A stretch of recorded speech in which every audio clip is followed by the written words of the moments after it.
نحمده ونصلي ونسلم على رسوله الكريم أما بعد فأعوذ بالله من الشيطان الرجيم بسم الله الرحمن الرحيم باب المسح على الخفين الصلاة والسلام عليك يا سيدي يا رسول الله وعلى آلك وأصحابك يا سيدي يا حبيب الله. حضرات، آج درس فقہ میں ایک نیا عنوان ہے جس پر گفتگو ہوگی اور بہت اہم ہے. ہر عنوان ہی اہم ہوتا ہے. فرمایا کہ خفین پر مسح، اس کے کیا حکم ہے، اس کا کیا طریقہ کار ہے، سارے مسائل. اور اسی کے ضمن میں آ جائیں گے یہ جو ہم پلاسٹر کرتے ہیں، پٹی لگاتے ہیں، بینڈیج وغیرہ لگتی ہیں، ان کے مسائل بھی اسی کے ضمن میں ذکر کیا جائیں گے. میں کوشش کروں گا کہ آج کا جو درس ہے وہ اس عنوان پر مکمل ہو جائے، ورنہ ہر عنوان کی اتنی ڈیٹیلز ہیں، اتنی تفصیلات ہوتی ہیں کہ اگر اس کے سارے پہلوؤں کو بیان کیا جائے تو یہ ہر درس کو 2-3 گھنٹے کا بن جائے، اور اتنا لمبا کوئی سنتا نہیں ہے. تو اس لیے میں کوشش کرتا ہوں بہت سی چیزیں وہ الگ کر کے ٹو دی پوائنٹ جو باتیں ہیں وہ بیان کی جائیں تاکہ نفع ہو. پہلا تو یہ ہے کہ خوف کا معنی کیا ہے. خوف کا لفظ نکلا ہے، ہم یہ عام لفظ بولتے ہیں خفت سے. خفیف کا بھی اس میں یہی لفظ اسی سے آتا ہے، خفیف، خفت. خفت کا معنی ہوتا ہے کسی چیز کو آسان کر دینا، ہلکا کر دینا. تو خفین کا معنی وہ چیز کہ جو شریعت کا ایک حکم تھا جس نے اس سخت حکم کو تھوڑا سا نرم کر دیا. تو جو پہن کر وہ مثلا حکم یہ تھا کہ پاؤں کو دھویا جائے. آج کل سردیاں ہیں، ذرا کئی مرتبہ پاؤں دھوتے وقت تھوڑی سی تکلیف بھی ہوتی ہے. تو شریعت نے ایک آسانی بندوں کو دے دی کہ اگر تم موزے پہنو گے تو پھر تمہارے لیے پاؤں دھونا ضروری نہیں ہے، پھر تم اس پر مسح کر لیا کرو. تو آسانی ہوگی نا. تو حکم تھوڑا سا ہلکا ہو گیا، جو سخت حکم تھا وہ نرم ہو گیا. اس وجہ سے ان کو خفین کہتے ہیں. تخفیف سے یہ لفظ بنتا ہے کہ حکم میں تخفیف ہو گئی ہے. جس کو پہن کر حکم میں تخفیف ہو جائے، حکم سخت سے تھوڑا سا نرم ہو جائے، اس چیز کو خفین کہا جاتا ہے. بس یہ میں نے اس کا لفظی معنی بتا دیا. شرعی اس کا حکم قرآن پاک سے صراحتاً مسح ثابت نہیں ہے. مسح کا ثبوت، خفین پر موضوع پر مسح کا ثبوت احادیث سے ہے، اور یہ احادیث متواترہ ہے. اسی لیے حضرت امام حسن بصری رحمۃ اللہ تعالی علیہ آپ نے فرمایا 70 صحابہ کرام سے، اور بعض روایت میں 80 کا ذکر آتا ہے کہ میں نے سنا کہ رسول اللہ صلی اللہ علیہ وسلم موضوع پر مسح فرمایا کرتے تھے، اور میں نے دیکھا صحابہ کرام کو کہ وہ موضوع پر مسح کیا کرتے تھے. حضرت امام اعظم امام ابو حنیفہ رضی اللہ تعالی عنہ آپ نے فرمایا کہ موضوع پر مسح کے مسئلے پر میں نے کوئی گفتگو نہیں کی جب تک میرے سامنے اس طرح احادیث رسول اللہ صلی اللہ علیہ وسلم کے عمل اور صحابہ کرام کا عمل میرے سامنے اتنا واضح نہ ہو گیا جیسے دن کے وقت سورج ہوتا ہے. اور سورج ہونے میں کسی کو شک و شبہ رہتا ہے؟ نہیں ہے. اتنا جب میرا سامنے یہ مسئلہ آیا نا کہ یہ تو نبی صلی اللہ علیہ وسلم نے کیا ہے، سرکار نے، صحابہ کرام نے مسح کیا ہے، تو پھر میں نے اس مسئلے پر بات کی ہے. یہ باتیں میں نے کیوں کر رہا ہوں؟ وہ اگر اس طرف چلے جانے اس کی لیگل پوزیشن کیا ہے، کیوں ہے، چونکہ اس کی وجہ اسی لیے حضرت امام اعظم امام ابو حنیفہ آپ نے جو سنی کون ہے، یاد رکھ لیں، نبی پاک صلی اللہ علیہ وسلم فرمایا گزشتہ امتیں ایک 71 فرقوں میں تقسیم ہوئی، دوسری 72 میں تقسیم ہوئی، میری امت 73 میں ہوگی۔ اس کے 73 سیکشن بنیں گے، 73 فرقے بنیں گے، ایک ہی جنتی ہے، باقی 72 جہنم میں جائیں گے، اور جو جنتی ہے اسی کو اہل سنت و جماعت کہا جاتا ہے۔ جب اہل سنت و جماعت ہی جنت میں جانے والا گروہ ہے تو پھر اس کی کوئی نشانی ہوگی؟ اس کو علماء میں کیسے کہ ہر آدمی دعویٰ کرتا ہے جی میں سنی ہوں، ہر آدمی کہتا ہے جی میں اہل سنت و جماعت سے ہوں۔ امام اعظم امام ابو حنیفہ جس کا درس میں الفقہ الاکبر کا درس ہوتا ہے، کل اس کا درس تھا، تو اس میں آپ نے فرمایا کہ سنی وہ ہے کہ تفضیل الشیخین، جو حضرت ابو بکر صدیق اور حضرت سیدنا عمر رضی اللہ تعالیٰ عنہ کی افضلیت کا قائل ہو۔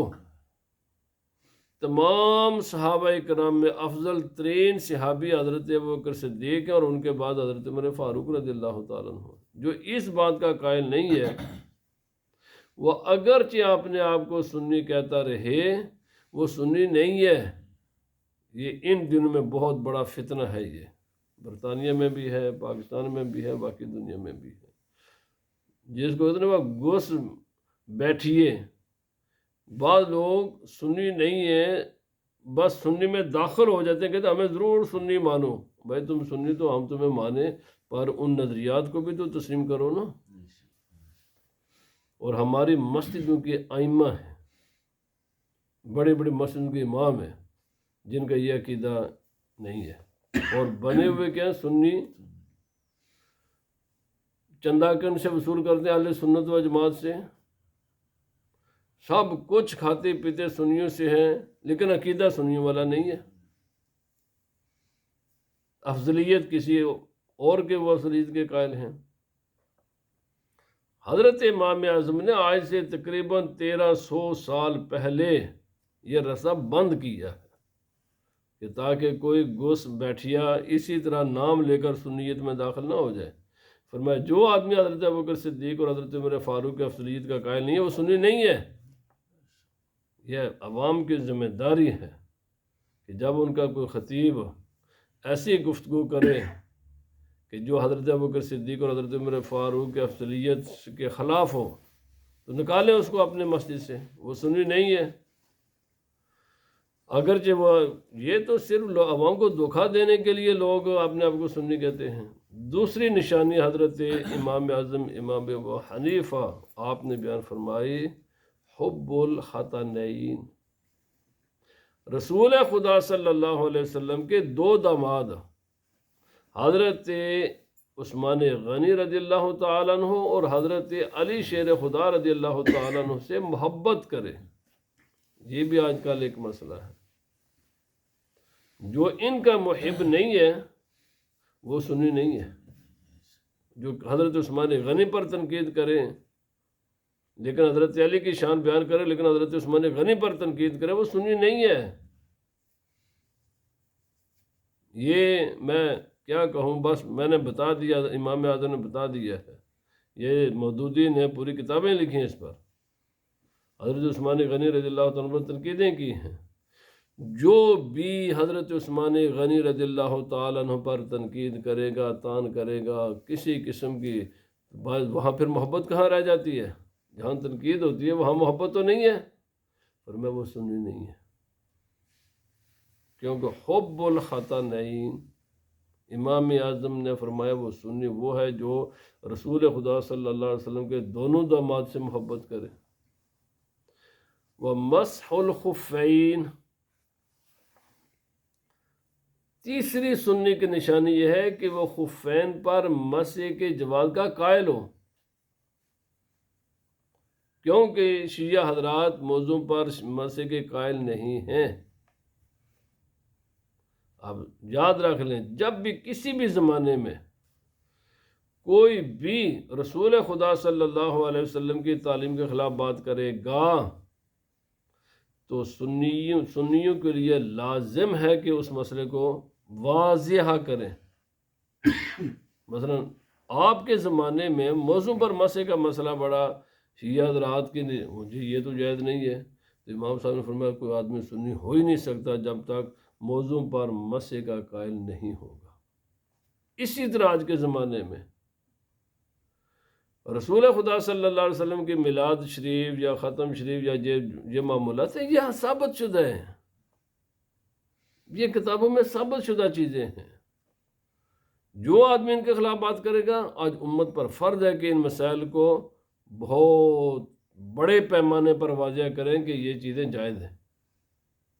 جو بھی اس کے خلاف خاموش رہے گا، اس کا مطلب ان کے ساتھ تعاون کر رہا ہے، کیونکہ کوئی کسی بھی جائز چیز کو ناجائز کہنا یا ناجائز چیز کو جائز کہنا، جو چیزیں ثابت شدہ ہیں دین کے اصولوں کے مطابق، اس کے خلاف جو بھی بات کرے گا اس کا راستہ روکنا ضروری ہوتا ہے۔ تو اس لیے جو خفین کا مسئلہ ہے یہ ایک زمانے میں اور آج بھی قیامت تک رہے گا، لیکن چونکہ اب یہ مسئلہ سیٹل ہو گیا، اب اتنا بیان نہیں ہوتا۔ اس زمانے میں یہ مسئلہ بہت بڑا مسئلہ تھا، تو آپ نے فرمایا کوئی آدمی جب تک موضوع پر مسح کا قائل نہیں ہے وہ سنی نہیں ہو سکتا۔ تو اس سے آپ اندازہ لگا لیں۔ فرمایا صح المسح علی الخفین فی الحدث الاصغر۔ اب میں شروع کرنے لگوں یہ مسائل، ابتدائی باتیں بتا دی میں نے، پہلے عرض کیا اس کے مختلف اینگل ہیں، مختلف زاویے ہیں گفتگو کے، اور ہر عنوان کے مختلف زاویے ہوتے ہیں۔ میں کسی بھی بات پر تفصیل کے ساتھ بات نہیں کرتا، کیوں؟ یہ میرے دروس ہوتے ہیں عامۃ الناس کے لیے، اور جس کو مزید سوالات ہوں اس کے ذہن میں ہوں، یا وہ مزید وضاحت کے ساتھ کوئی بات کرنا چاہتا ہے، پوچھنا چاہتا ہے یا سننا چاہتا ہے، اس کے لیے کتابیں حاضر ہیں، پھر وہ تفصیلی علم پڑھے۔ فرمایا مسح خفین پر درست ہے، حد سے اصغر ہونا چاہیے۔ حدث یہ چونکہ الفاظ ہیں، ٹیکنیکل الفاظ ہیں، وقت اتنا ہوتا نہیں ہے کہ ہر ایک چیز کا میں ڈیٹیل بیان کروں، ہے تو میں آسان سے لفظوں میں کہتا ہوں جب آدمی بے وضو ہو، آسان میں ہے، ویسے اس کی اور تفصیل بھی ہے، میں صرف حدث کی بات کر رہا ہوں۔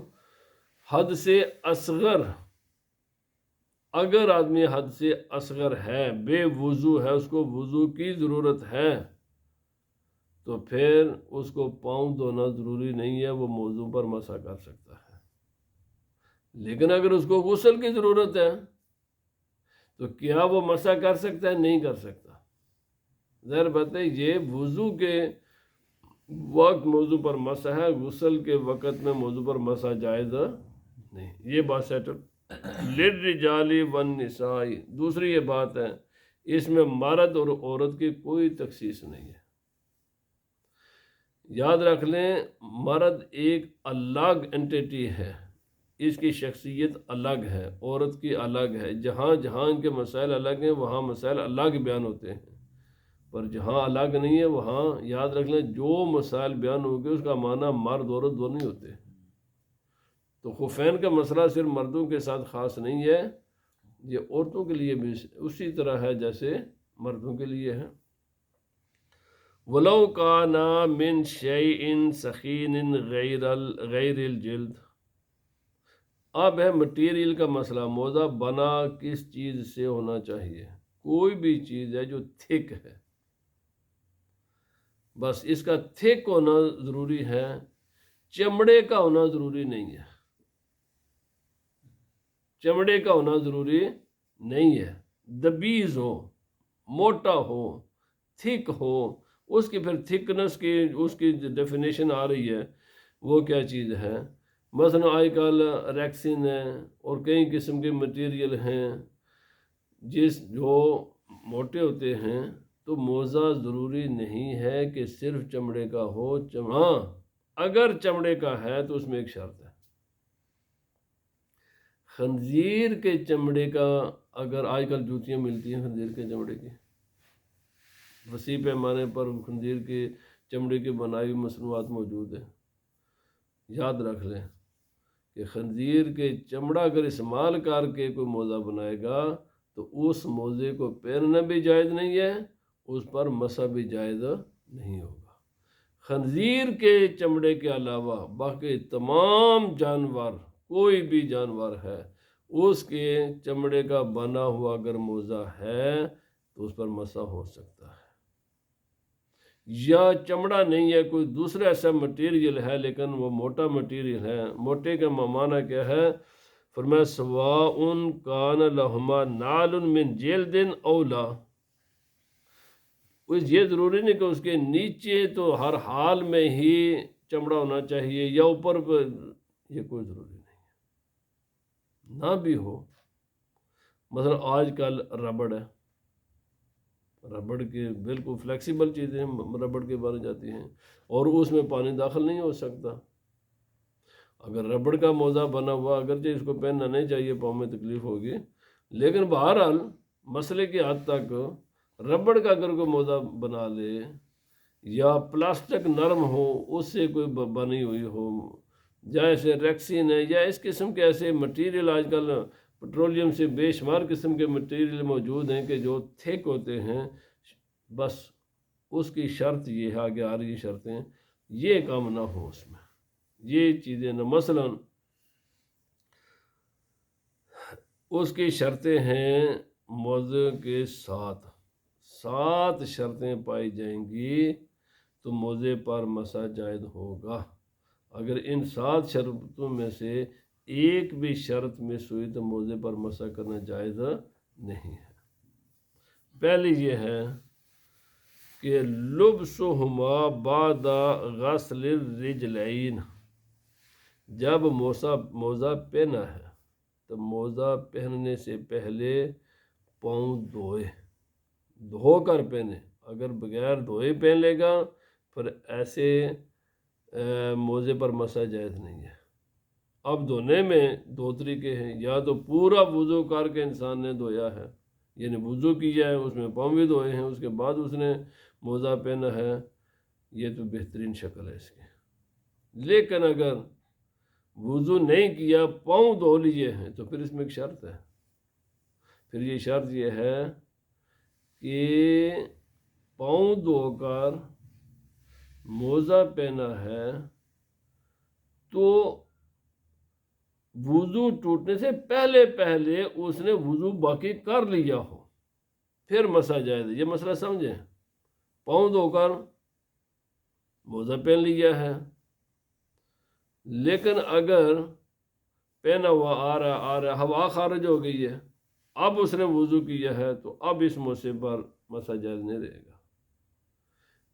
پاؤں دھو کر موزہ پہنا ہے، کوئی ایسا کام نہیں ہوا کہ جو وضو کے منافی ہو، جو وضو توڑ دیتا ہے، تھوڑی دیر کے بعد اس نے وضو کر لیا ہے تو اب اس موزے پر مسح جائز رہے گا۔ اگر پاؤں دھوئے بغیر پہنا اور آدمی حالت وضو میں نہیں تھا پھر بھی جائز نہیں ہے۔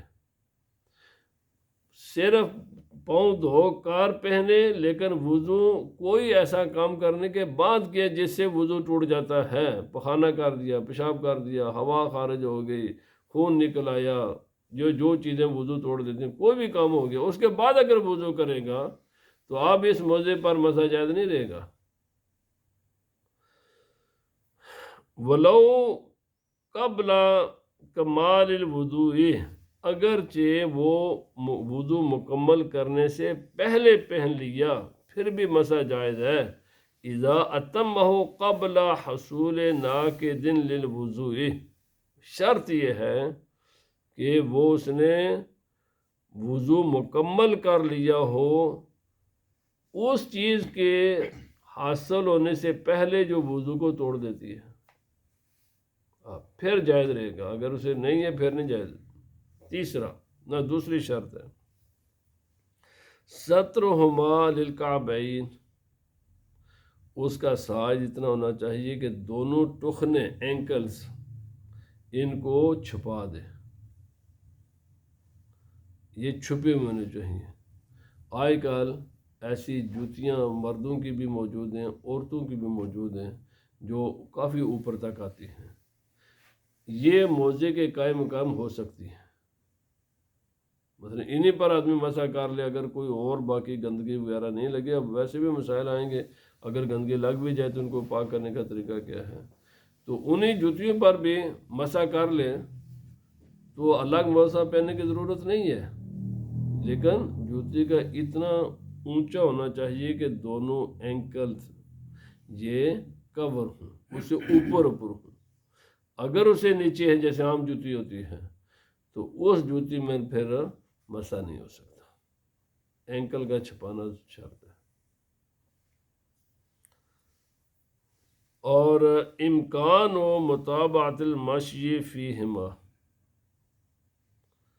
یہ ممکن ہو، موضع ایسا ہونا چاہیے کہ اگر وہ جوتی کے بغیر بھی صرف اس میں چلے تو اس میں چلنا ممکن ہو، چلنا ممکن ہو. اس کی حد کیا ہے؟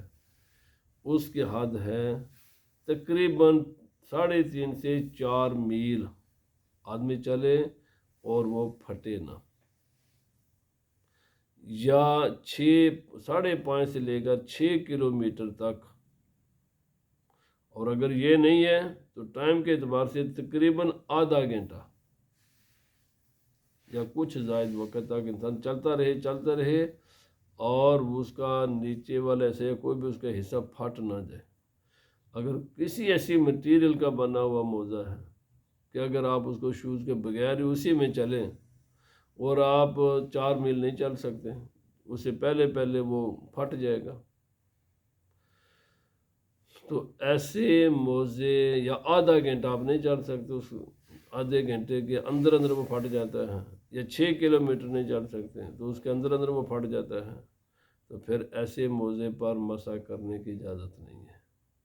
موزہ اتنا ہونا چاہیے کہ اگر آپ جوتی کے بغیر صرف اسی میں چلیں تو آپ کم از کم یہ جو میں نے جو ریشن بتائی ہے اتنا چل سکیں یا اس سے زائد. اگر اتنا بھی نہیں چل، اس سے کم، تو اگر کسی ایسی مٹیریل سے بنا ہوا ہے، وہ اتنا ہلکا مٹیریل ہے کہ اس میں تھوڑی دیر چلنے پھٹ جائے گا. پھر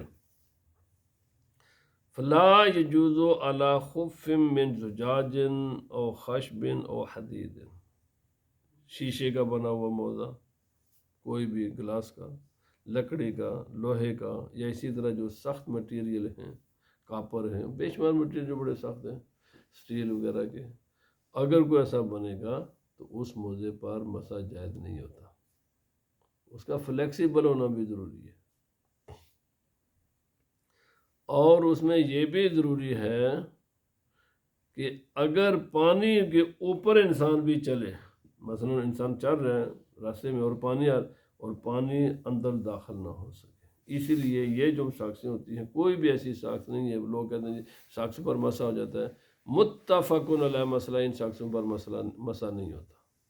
اہل سنت و جماعت میں اتفاق ہے اس مسئلے پر. کئی لوگوں کو ہم دیکھتے ہیں ساکسوں پر مسح کر لیتے ہیں. بھائی یہ جو آج کے زمانے کی ساکسیں ہیں، ان ساکسوں پر مسح جائز نہیں ہے، بالکل جائز نہیں ہے. آپ کسی بھی ان کو پاؤں رکھیں پانی پر، سارا پانی اندر آ جاتا ہے. کوئی ہے ایسی ساکس ہے جس میں پانی اندر نہیں آتا؟ یہ شرط ہے کہ وہ پانی، اس لیے میں نے اس مٹیریل کا ذکر کیا جو پانی کو روکتا ہے. جیسے ہی پانی اندر آ جاتا ہے مسح ٹوٹ جاتا ہے. مسح کہ یہ ان جو آج موجودہ زمانے میں ساکسیں جیسی بھی ہیں نا، جہاں بھی ہمیں جو میسر ہیں، ان تمام ساکسوں سے پر مسح کرنا جائز نہیں ہے. ہاں اگر وہ شرطیں کو پوری کرنے والی ساکسیں کوئی بناتی ہے فیکٹری یا کوئی اویلیبل ہیں جو ان شرائط کو پورا کرتی ہیں تو پھر جائز ہے. لیکن یہ جو آج کل کی ساکسیں ہیں تقریباً 99% ان ساکسوں پر، ان جرابوں پر مسح جائز نہیں ہے. خلو کل منہما عن خرق قدر 3 اصابع من اصغر اصابع القدم. ان موضوع کا یہ بھی ضروری ہے کہ جو پاؤں کی سب سے چھوٹی انگلی ہے نا، اس سب سے چھوٹی انگلی کو اگر 3 بنائیں، اس کی مقدار کے برابر کوئی موزہ پھٹا ہوا نہ ہو. ہاں اور پھٹے ہوئے سے مراد یہ ہے کہ جب چلیں تو چلتے وقت وہ ایسے کھل جاتا ہو، بعض ایسی آپ سیدھا بلیڈ کے ساتھ ایسا کاٹ دیں تو آپ کو نظر نہیں آئے گی، ایک انگلی بھی نظر نہیں آتی، لیکن جب چلیں گے تو اس کا ایسے ہو جائے گا۔ تو چلتے وقت اگر وہ اتنا کھل جاتا ہے کہ 3 انگلیاں نظر آنے کا امکان موجود ہے، چھوٹی 3 انگلیاں، تو پھر ایسے موزے پر مسح کرنے کی اجازت نہیں ہے۔ ہاں اگر تھوڑا ہے، تھوڑا سوراخ ہے، لیکن وہ 3 انگلیوں سے کم ہے تو پھر اس موزے پر مسح جائز ہے۔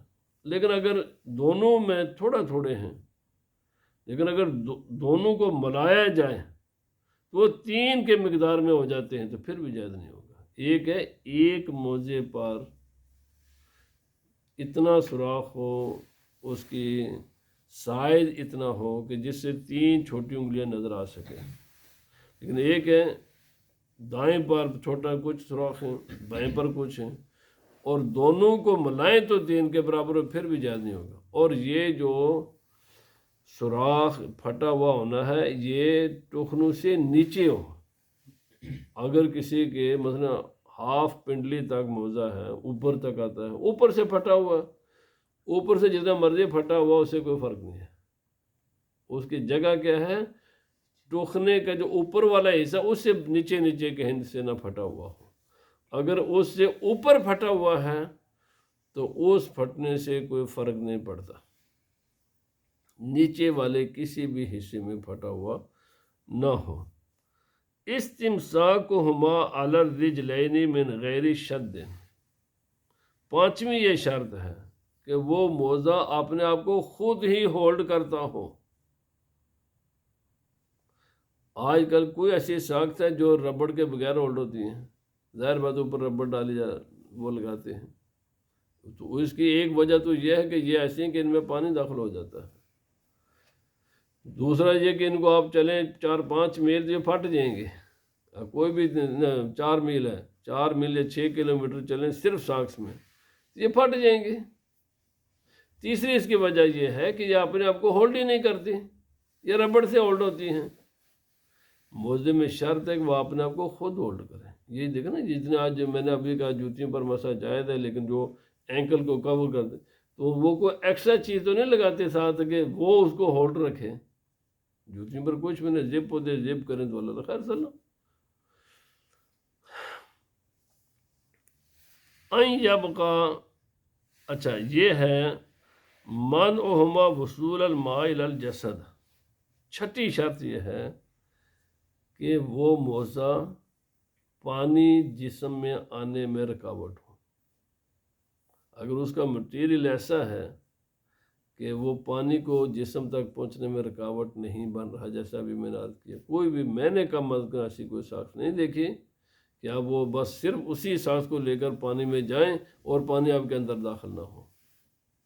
تو اس لیے ساخسوں پر جو لوگ مسح کرتے ہیں اپنا ان کا مسح، ان کا وضو نہیں ہے، وضو نہیں تو ان کی نماز بھی نہیں ہے پھر۔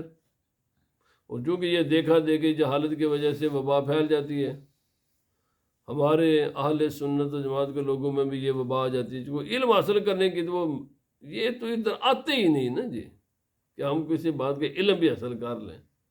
تو میرے بھائی یہ شرط ہے، شرط کا پتہ، شرط کیا چیز ہوتی ہے؟ کسی بھی چیز کے وجود، وہ وجود میں چیز آتی ہی نہیں جب شرط جب تک پوری نہ ہو۔ آپ کے مسجد میں آنے کے لیے شرط ہے کہ آپ زندہ ہوں، مردہ بھی کبھی مسجد میں آ سکتا ہے خود بخود، شرط ہوتی ہے۔ یاد رکھیں یہ مسئلہ کا فرض اور شرط، اس میں تھوڑا میں فرق بتاؤں گا۔ جب فقہا لکھتے ہیں نا یہ شرط ہے یا یہ فرض ہے، اس میں فرق ہوتا ہے۔ شرط کے بغیر چیز وجود میں آتی نہیں، فرض کے بغیر بھی نہیں آتی، شرط کے بغیر بھی نہیں آتی، یہ دونوں چیزیں میں۔ لیکن فرض اس چیز کا اپنا ایک مین سٹرکچر ہوتا ہے۔ جیسے کہ میں اس کا آسان مثال یہ ہے کہ رکوع کرنا نماز میں فرض ہے، لیکن نماز کے لیے وضو شرط ہے۔ وضو کے بغیر نماز ہو جاتی ہے؟ رکوع کے بغیر نماز ہو جاتی ہے؟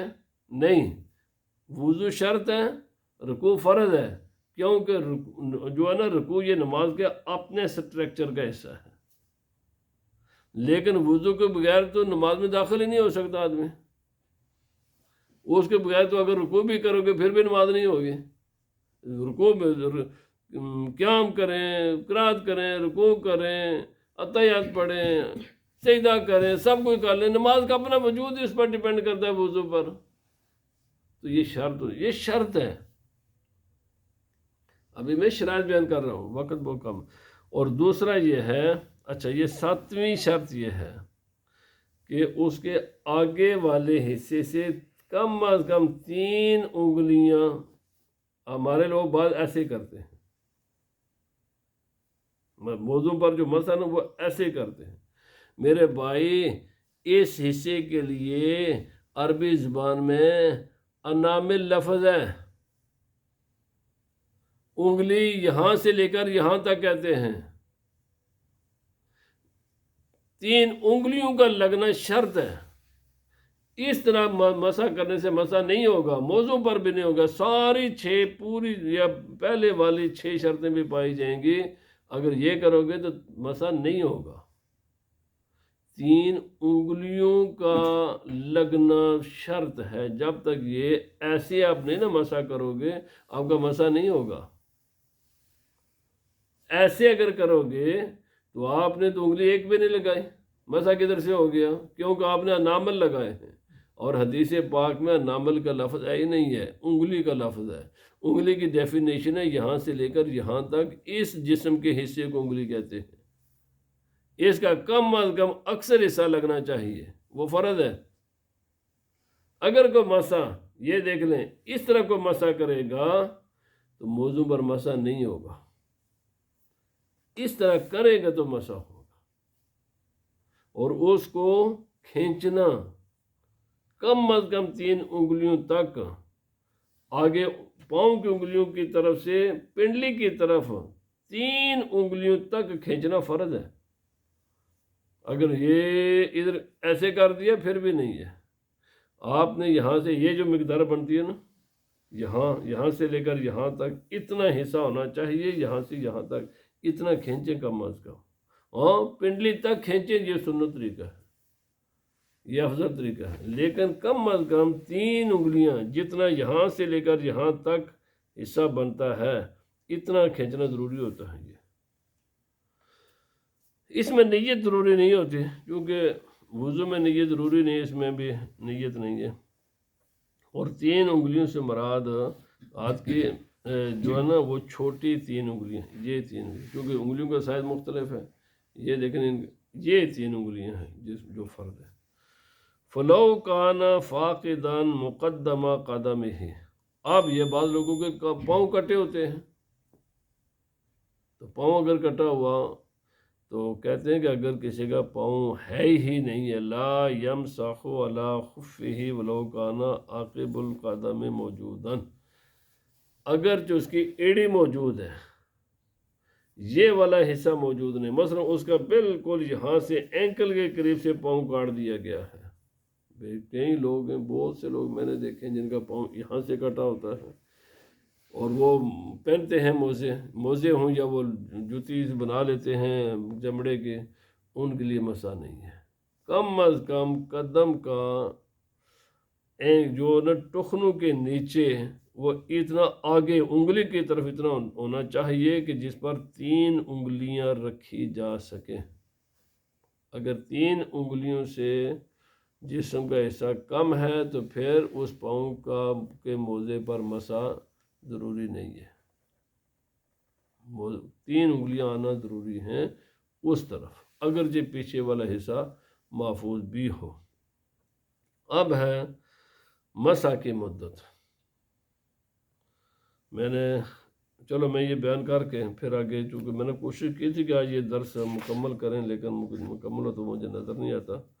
مقیم آدمی 1 دن اور 1 رات، اور مسافر آدمی 3 دن اور 3 راتیں۔ اس کا معنی کیا ہے؟ اس کا مطلب یہ ہے، فرض کریں ابھی 8 ہوئے ہیں، آپ نے 8 بجے وضو کر کے موزہ پہنا، آپ اس موزے پر کب تک مسح کر سکتے ہیں؟ آپ نے 8 بجے وضو کیا، 10 بجے آپ کا وضو ٹوٹا ہے، 11 بجے ٹوٹ گیا ہے، کل 10 بجے تک آپ موضوع پر مسح کر سکتے ہیں۔ اس کا ٹائم کب شروع ہوگا؟ جب موزے پہننے کے بعد پہلی مرتبہ وضو ٹوٹے گا، وہ پوائنٹ ہے 1 دن اور 1 رات کا یا 3 دن اور 3 راتیں کا، لیکن ایک شرط کے ساتھ ہے۔ شرط یہ ہے کہ آپ نے یہ موزے اتارے نہ ہوں۔ اگر آپ نے موزہ اتار دیا تو پھر آپ کو دوبارہ پاؤں دھو کر پہننے پڑیں گے۔ اچھا، یہاں پر یہ بات بھی میں آج کل چونکہ درس مکمل نہیں ہوا، انشاءاللہ میں اس کو مزید بات کروں گا۔ بات یہ ہے کہ یہ موضوع پر جو مسح ہے یہ عزیمت ہے یا رخصت ہے؟ کئی بار لوگ یہ بھی پوچھتے ہیں بھائی یہ رخصت ہے، یہ کوئی ضروری نہیں۔ مجھے کسی نے پوچھا جی پھر رات کے، تو آپ کی مرضی ہے اور اتار دیں، لیکن آپ کو دوسرے دن پھر دوبارہ وضو کر کے ہی پہننے پڑیں گے، یہ کوئی ضروری نہیں ہے۔ مجھے ایک اسٹوڈنٹ نے یہاں پوچھا کہ آپ، میں نے کہا سیدھی بات ہے، آپ یونیورسٹی میں جاتے ہیں، آفس میں جاتے ہیں، کہیں بھی جاتے ہیں، جب صبح جاتے ہیں تو وضو کر کے پہن لیں۔ یس، اگلے دن 24 گھنٹے تک آپ کو اجازت ہے، یہ شرط اس کے ساتھ کہ آپ اس کو اتار نہیں سکتے۔ پھر ایک بھی موزہ اتار دیا یا اس میں پانی چلا گیا کسی بھی وجہ سے تو آپ کا مسح نہیں کر سکتے۔ یہ مسئلہ یاد رکھیں، موضوع پر مسح کرنا کوئی عزیمت نہیں ہے، صرف شریعت کی طرف سے ایک رخصت ہے۔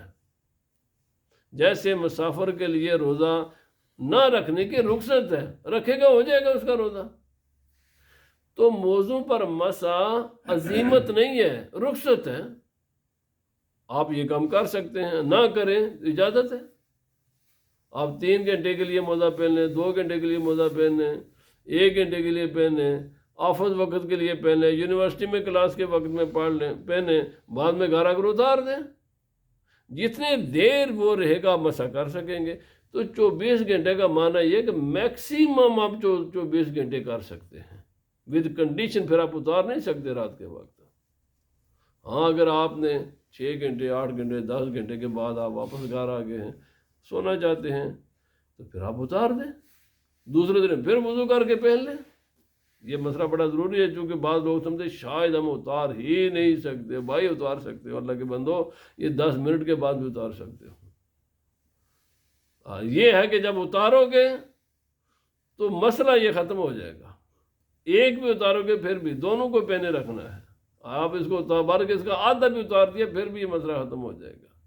یہ آگے کنسٹیٹیوشنل باتیں، میرے پاس وقت نہیں ہوتا کہ وہ میں تفصیلات عرض کروں، اتار نہیں سکتے ان کو۔ جب اتارو گے تو پھر دوبارہ وضو کر کے ہی پہن سکتے ہو۔ اللہ پاک ہمیں عمل کے